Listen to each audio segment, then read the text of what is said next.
this and how science is actually speaking about a different race called I forgot the name. What was that word? Neoticus. Okay. Where can you like give us an understanding? I found it to be very, very interesting in just that big picture of the multiverse in general and how you understand it and now how you're teaching it. So you start wherever you want, but I just think it's an amazing topic. Okay, so according to the new, avenue of science called quantum physics, particularly through the field of unified field, superstring theory, M theory, gravity theory, and of course supersymmetry, which are all different aspects of quantum physics.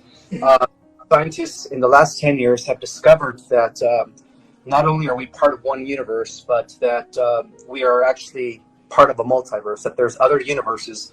And the way they describe it is as bubbles. Like there's different bubbles. Each universe is like a bubble. And they're all coexisting at the same time, and they're all moving away from each other. And one of the ways that they were able to derive in understanding that concept that we are part of a multiverse is the fact that they discovered that at the quantum level of reality, or what they called through a phenomenon known as quantum fluctuations, that the events that we call the Big Bang, that pretty much initiated the beginning of our universe, is an event that is a continuous process. So in other words, creation is infinite. Creation is not something that just took place in the past. It's not, you know what I mean? It's something that is actually ongoing. And then the second thing that they did is through a phenomenon known as cosmic inflation, they realized that not only are the universes expanding away from each other, but that they also are born from somewhat of a motherverse. So the term that they use to discuss that is meta, and that has nothing to do with Zuckerberg's metaverse, virtual reality. That's something different. So they said that this realm that they call the motherverse is a realm that is eternal, without beginning or end. It is something that has always existed, and that is the reason why all these universes are being born, because of that eternal. Yeah.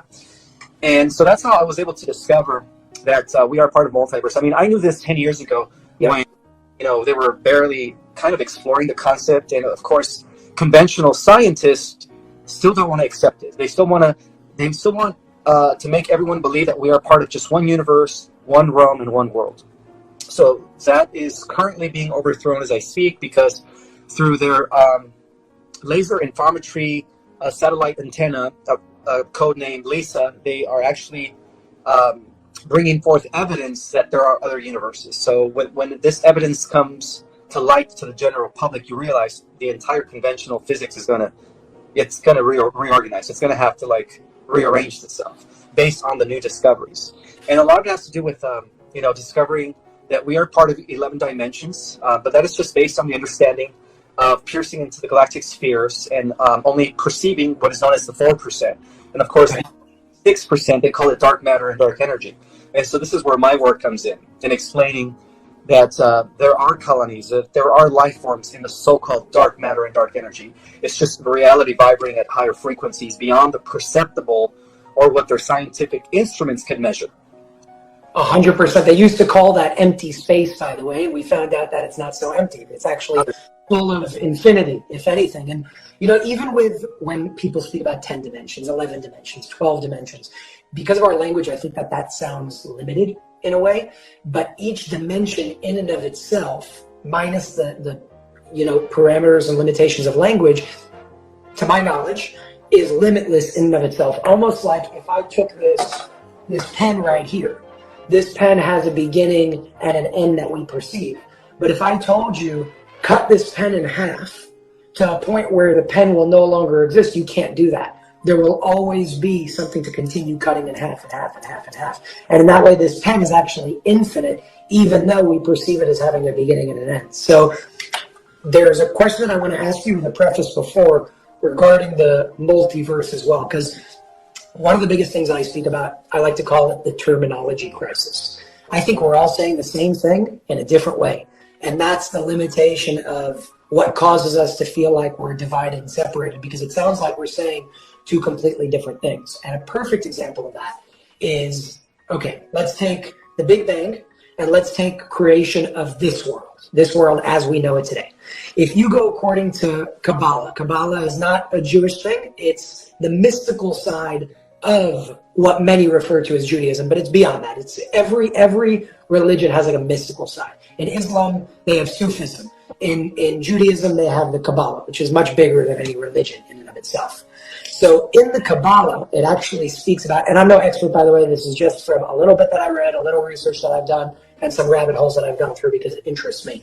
And the deeper I went down, the more I started learning about what they call the light, the vessel, and the shattering of the vessel. Meaning, before we had a physical, tangible world in this world that we experience, there was a point where, because of the law of conservation, which science says energy cannot be created or destroyed, like you said, it's a continuous process. There was never an actual beginning, and there will never actually be an end. But there are like almost creations of new worlds from the energy that was always here, because it's infinite. And what Kabbalah calls the shattering of the vessel is pretty much when the spirit world penetrated into the material world. So spirit became matter. And in that way, the shattering of the vessel was this form of like an explosion of light that never ends. Now, within the continuous creation of creation, that is a point that we can say, okay, this happened, right? But before that, time didn't exist, space didn't exist. There was none of that in the world that we're living in today, like relative to what was happening before. There was no before or after. It didn't even exist. So in that way, when scientists say the Big Bang and Kabbalists, people that study Kabbalah, say the shattering of the vessel, they're saying the same exact thing in completely different words. So that's the terminology crisis. They start like going against each other and say, oh no, you're a heretic, and you're this, and you're that, and you're that. The only difference that I'm seeing between the two is the Big Bang is something that people call random, and the shattering of the vessel is still an explosion, an expansion of light eternally and infinitely, but not in a random way, in a very organized way, because according to that, there is only like divine intelligence that guides everything.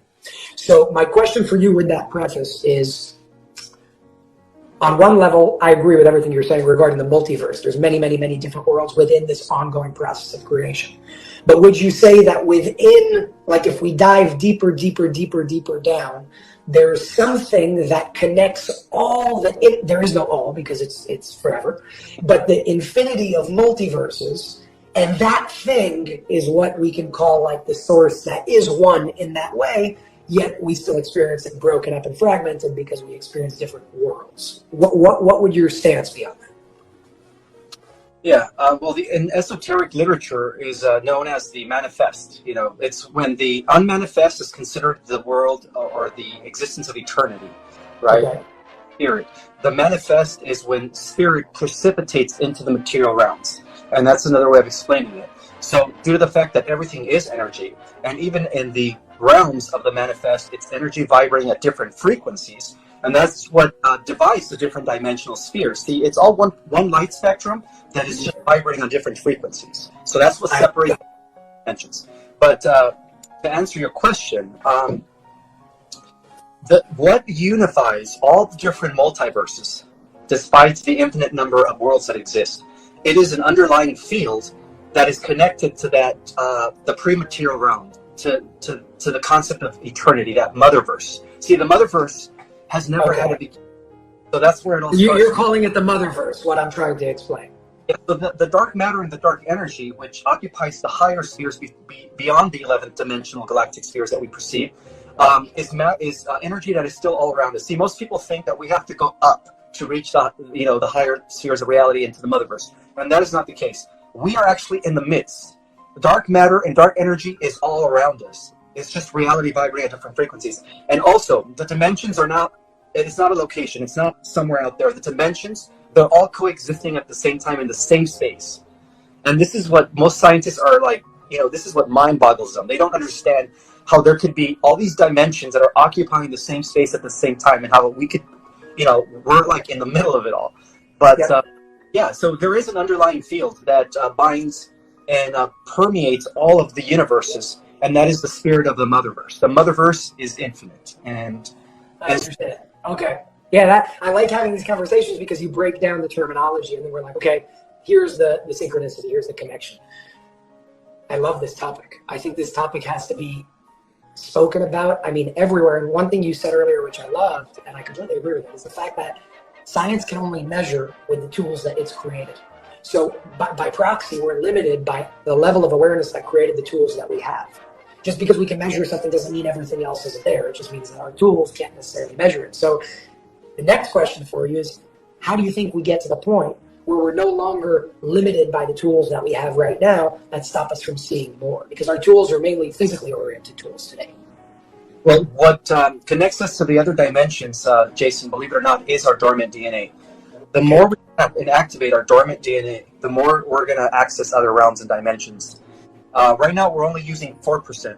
Listen, this is a beautiful mathematical correlation. The only reason we're only piercing into 4% of the cosmos, right, and the other 96% is so-called missing, is because by virtue of that, we're only using 4% of our full genetic material. The moment we begin to go beyond the 4%, we're going to have access to more of the light energy spectrum. In other words, we're going to have access to higher dimensions. So cool. Dormant DNA is what connects us. So if we were to use 100% of our full genetic material, we would have access to all the dimensions. We would have access to infinity. You know what I mean? But we have increments because that's how powerful we are. So you spoke about something in the upcoming episode of Our Cosmic Origin. I want to show a trailer right now that nobody's seen before, including you. I told you we have an amazing trailer to share, and I can't wait to share it with you. I want to show it over here first because you speak about how we're entering this new time of a new, really like type of human where supernatural abilities are going to be extremely natural and second nature to all of us. So everybody, I'm going to show you guys a trailer right now on episode 2 that's coming out on Saturday. Episode 1 is already out on Unified TV. And if you want to support Ismael and the work that he's doing, make sure to go to unified.tv/Ismael. And over there is where you'll be able to sign up and support Ismael for the work that he's doing as well. Check out this trailer. Scientists have discovered that not only are we part of one universe, but that we're part of a multi-universe system, that there are other universes out there that exist parallel to the evolution of our own universe. There's about 10 new universes that are being born each day. What distinguishes the 5 advanced categories of civilizations is their ability to harness and use power and energy. Let me explain that we are actually multidimensional beings. There are aspects of ourselves that exist in the 5 harmonic universes. At the stellar level of reality, we are mutating, and there is scientific proof for that. In fact, the scientists for the last 20 years have been talking about the emergence of the next stage of human evolution, to the point that they even give it terminology. They call it the rise of Homo neoticus. We are going to witness the rise of humans with supernatural powers. For the first time in cosmic history, our entire universe is ascending due to the events that are now unfolding on this earth. It's exciting. So I'm super excited about that one because of what's actually spoken about there. I've never heard of I keep getting the word wrong, the Homo, what was the second word? Homo neoticus. Homo neoticus? Neoticus. It's spelled N-E-T-I-C as in cat, U-S. Neoticus. Where can we read more about this? Okay, so it's very hard to really dig in this information. I actually, when I first came, when I first discovered that terminology, it was actually about 10 years ago. Okay. About how scientists are now predicting the rise of the next stage of human evolution based on these sudden jumps of human genetics, or these sudden mutations, rather, that have taken place over and over in prior cycles. And so based on this genetic mutation or this sudden leap in evolution is what they use, the word, to describe the next stage of human evolution. They said that any day now, and this was 10 years ago, they said within the next decade, we should be witnessing the rise of the next stage of human evolution, and they called it Homo neoticus. And then they said the difference between the Homo neoticus and the Homo sapiens sapiens is that Homo neoticus are going to have abilities that are considered godlike superpowers. You know, they're going to be able to do what we would now consider the impossible.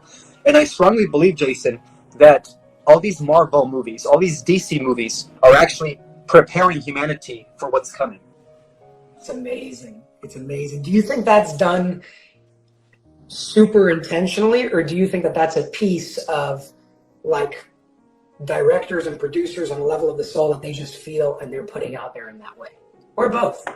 I believe it's a little bit of both, but I also believe that the original writers of Marvel were actually part of secret ultra meetings that took place in the 1950s, and they had access to private information, and they were told not to reveal the information. But what they did is they went ahead and they decided to do it in a non-direct, nonchalant way by writing Marvel comics. In other words, what they were doing is they were planting the seeds. I can tell you one thing for sure. I don't know if I've said this publicly before. I can't say which show it is, but there is. I'm not sure if it's Marvel, but everybody would know the show. There are certain individuals, now when it goes back to TLS and that organization, that their job is to do things like that, where they're doing it intentionally. They're planting certain things about the silver core. They're planting certain things about out-of-body experiences. They're planting certain subliminal messages about, different spiritual actions that we can all interact and be a part of and actually activate within ourselves through.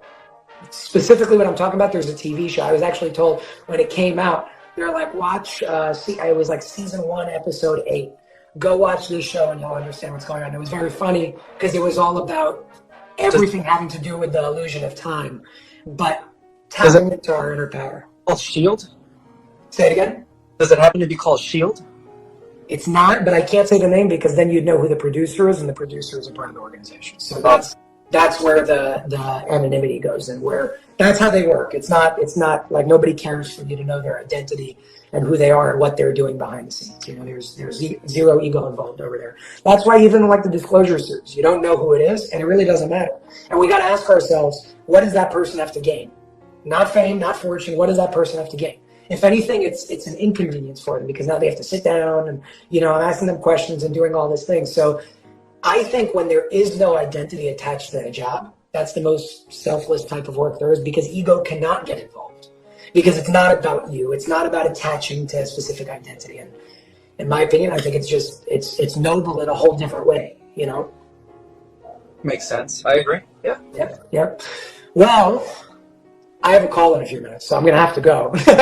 But for the next 5 minutes, there are a few questions that are coming in. I'm going to ask you them and go ahead and answer however you'd like. Okay. Question number 1, what are your thoughts on integrating our multidimensional selves into this time-space reality? What do you think about that? That's a very important question. And I think that I did put out a video about a week ago, how there's like different versions of ourselves that are coexisting simultaneously in other dimensions and different parallel worlds and universes. And the best way to integrate all of that and begin to become aware of yourself in other dimensions and parallel realities is by, going within, integrating by meditation, and asking your higher self to bring forth the rest of your consciousness, or to at least integrate all of your consciousness. Because see, our consciousness right now is fragmented into all these different realities. And so there's only like 1% of our consciousness needed in order to animate your avatar. The other 99% of your consciousness is operating different avatars all at the same time. So by invoking that, by literally using your willpower to invoke all your consciousness to collapse, what you're doing is you're collapsing all the dimensional versions of yourself into a singularity. And if you manage to do so, you're going to be super powerful, because you're going to have access to infinite intelligence. So do you think the ultimate goal is really to do what you just said, merge those timelines into one, so you're tapped into, like you said, infinite intelligence, infinite possibilities? Exactly, because in different parallel realities, you have these powers. You are like a god, a goddess. You're like a wizard.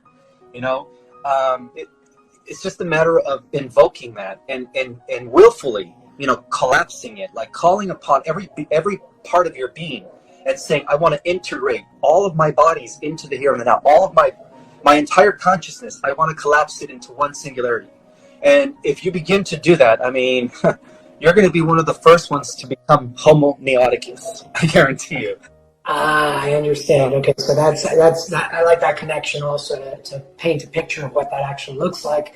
Obviously, the most important question when it comes to that is, I know you speak about meditation a lot. Are there any, and this isn't a basic thing to do, but are there any simple steps or basic steps that can be taken, at least to start, to get to that point of Homo neoticus, to get to that point of merging these timelines, to access that infinite potential? What would you say are, let's say, the three most important things that we can actually do and apply right here, right now?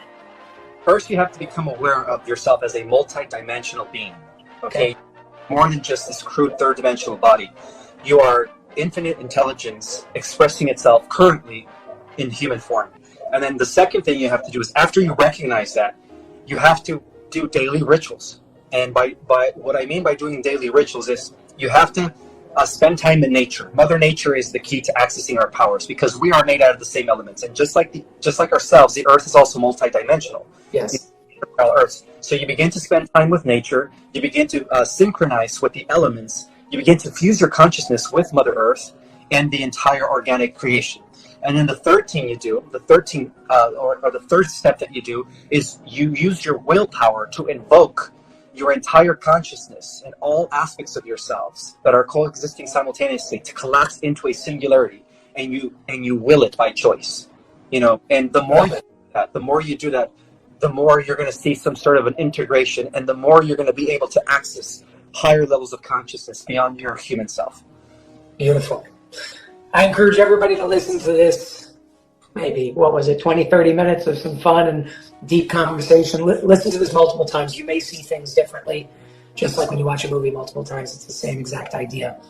And as always, Ismael, it's an honor to work with you. It's a pleasure to work with you. I'm enjoying just this, partnership and collaboration that we're coming to do together, and, making knowledge and information more accessible for all and open to the world. So thank you. And thank you for the original series and your energy that you're bringing to the Unified TV platform.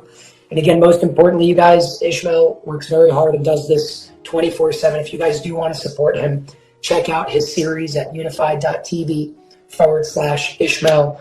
What we're doing here and what the platform really stands for is almost like what we're talking about right now, merging and bringing all of us under this one roof and one umbrella where everything is accessible right then and there, instead of fragmenting a whole bunch of different communities, bringing these communities together, a reflection of exactly what we've been talking about, coincidentally, not so much in this live, with merging those timelines to access that highest potential. So make sure to check out unified.tv/Ishmael, Our Cosmic Origin 4-part series. Episode 1 already came out, and episode 2 is being released this Saturday on October 22nd, I believe is the date. So again, thank you, Ishmael. You're awesome, and I look forward to doing more of these together. You're welcome, Jason. Thank you again. All right. Okay.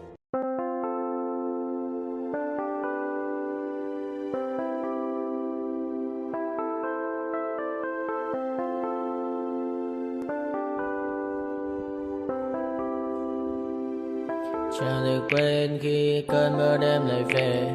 Em đã quên lời thề và ta như đông chìm sâu. Không còn mơ em anh nhận màu. Em chỉ cần mơ đâu em ai. Chỉ còn là những cơn mưa vô giá. Cho bên mơ em không mơ anh. Anh một đêm mơ. Chỉ cần bên em không được cần nhớ. Và chỉ có em không còn nhớ. Và người ta bên nhau như ngã tớ. Muốn nhớ về say em chỉ có mấy em ở đây. Và anh như muốn chết đi nhưng không muốn em mãi mãi. Tình yêu làm cho ta đau đầu. Không em như mà mơ mộng. Anh như đứa mong cầu. Và mưa bên em hô sầu. Chào các bạn mai em mơ. Chỉ có bên em nhưng là khó mơ. Em ở nơi dài. Em muốn bên ai.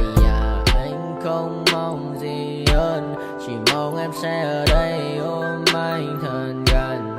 Anh chỉ mong đôi ta được có nhau. Mà đừng em đâu anh có em. Một đôi bên anh có em.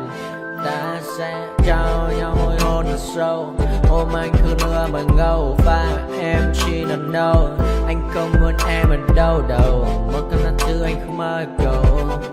Mà không đôi anh mà bên giờ. Anh chỉ là my friend. Em quên đi bao lời hứa. Quên đi cả những ngày xưa.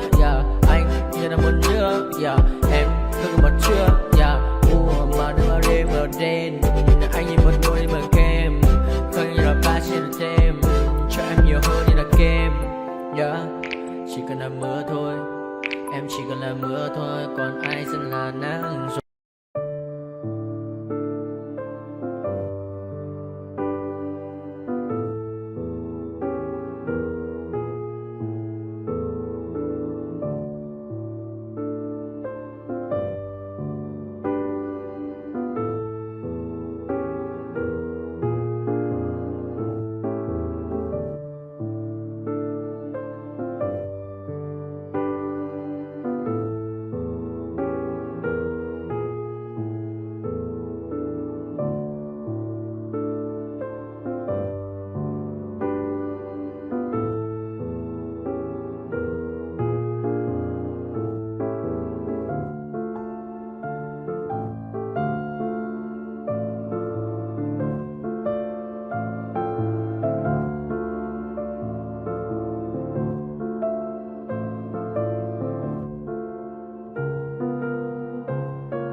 what's wrong and why you never said you felt that way. And guess you're trying to stay strong and fake a smile until I look away.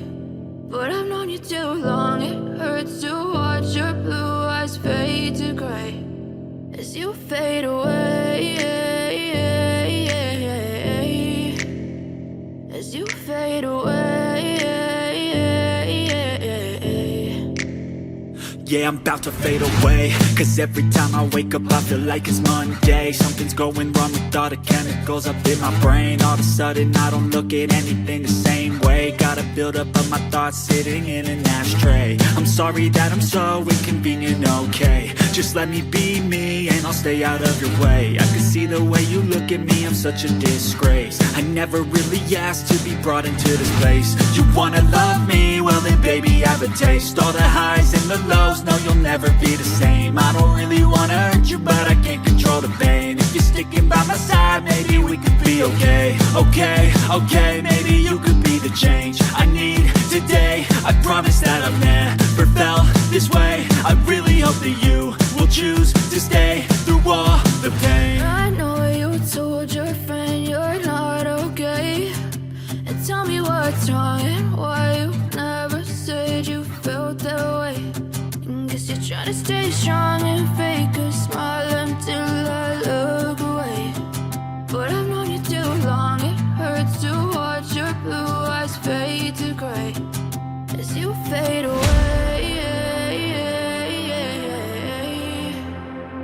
as you fade away, as you fade away,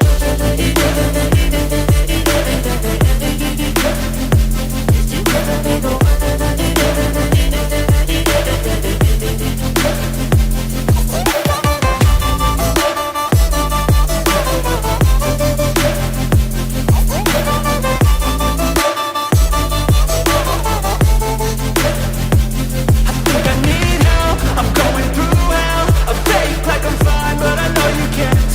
Like nothing I've